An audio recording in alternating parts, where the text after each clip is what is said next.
આજની વાર્તા ગંગા નદી જેવી નદીના ઘાટ ઉપર એક સાધુ છે. એ દરરોજ બેઠા બેઠા જોર જોરથી બૂમો પાડે, જો સાહોગે હો પાઓગે, જો સાહોગે હો પાઓગે. રસ્તેથી પસાર થતા લોકો આ સાધુને છે એ મૂર્ખ પાગલ સમજી અને ત્યાંથી પસાર થઈ જતા કે આ તો રોજ રોજ આવી બૂમો પાડ્યા કરે છે. એક દિવસની વાત છે.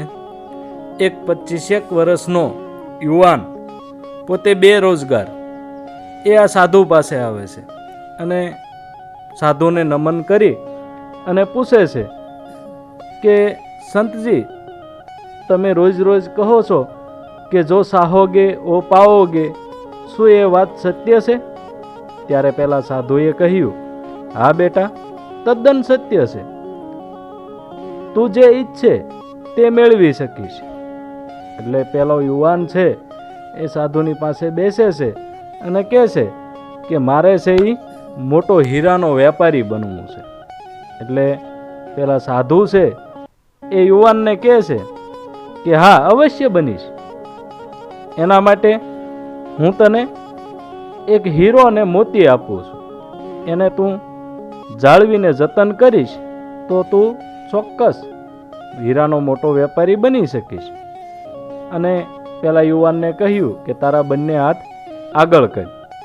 યુવાને બંને હાથ આગળ કર્યા એટલે સાધુએ એક હાથ ઉપર હાથ રાખી અને કહ્યું કે આ છે એ સૌથી કિંમતી એક હીરો એટલે કે સમય. સમયને તું હંમેશા સાચવીને રાખીશ, એનો સદુપયોગ કરીશ એટલે તું તારું ધાર્યું કામ કરી શકીશ. અને બીજા હાથમાં જે મોતી છે એ છે ધીરજ. એને પણ તું જો યોગ્ય સમયે જાળવી શકીશ તો આ દુનિયામાં કોઈ પણ વાત એવી નથી કે જે તમે મેળવી શકો નહીં. અને સંતની આ બે વાતની શિખામણ, સમય અને ધીરજ, બંને વાત યાદ રાખી અને યુવાન છે એ પાછો પોતાના કામ પર લાગી જાય છે. તે એક વેપારીને ત્યાં કામ પર રોકાય છે અને ધીમે ધીમે સમય ઉપર સમય જતા એ યુવાન છે એ પણ સારો એવો વેપારી બની જાય છે.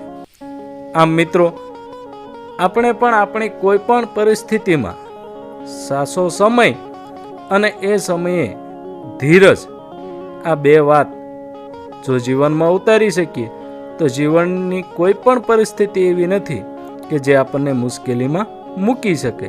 અને સમય અને ધીરજ જો આપણે સાચવી શકીએ તો કોઈ પણ મુશ્કેલ પરિસ્થિતિમાંથી પણ આપણે પસાર થઈ શકીએ છીએ. આભાર.